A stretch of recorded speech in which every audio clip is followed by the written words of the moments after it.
This is my inspirational speech for Public Speaking 110. As you will note, I am holding my family hostage before we eat dinner. Like as a father pitieth his children, so the Lord pitieth them that fear him. For he knoweth our frame. He remembereth that we are dust. This is Psalm 103, 13 and 14. This is from a psalm of David, where he is celebrating the goodness of the Lord.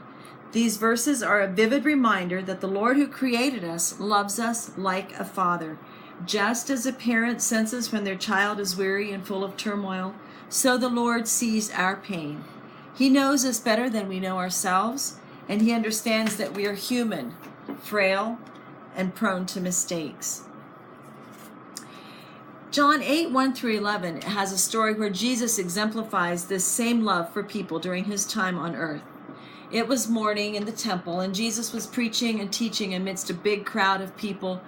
They were all hanging on to his every word, listening intently, when suddenly from the side there was a great hubbub and uproar, and here came the religious leaders and Pharisees, and they were dragging with them a woman. As they came closer, they denounced her and said, "We caught this woman in the act of adultery. By Moses' law, she is condemned, and she needs to be killed."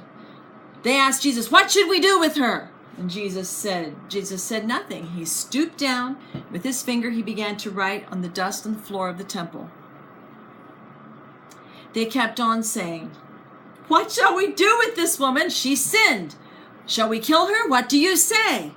And Jesus kept on writing, and then after a while, as they kept on challenging him, he stood up and he said, "All right, go ahead.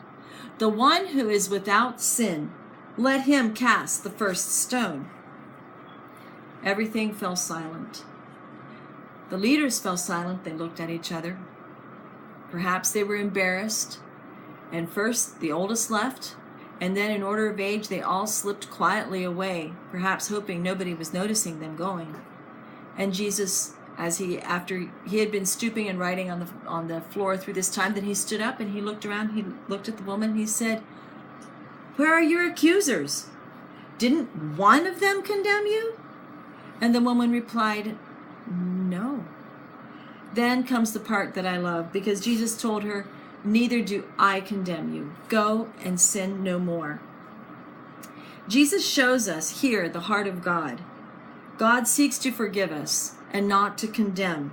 This woman was frightened, accused. Most likely she was from the depths of society, from the dregs of society. And here this woman was given the gift of God's grace and loving compassion. In the same way God sees us, he remembers that we are frail. He shows us compassion, he forgives us our failures, and he lifts us up. When we are weary and life has brought us low, when we have sinned and are ashamed of the way we have failed, then we can take courage as we remember these words. He, the Lord, knows our frame. He remembers that we are dust. Jesus does not condemn those who come to him. He bids us to go and in his strength sin no more.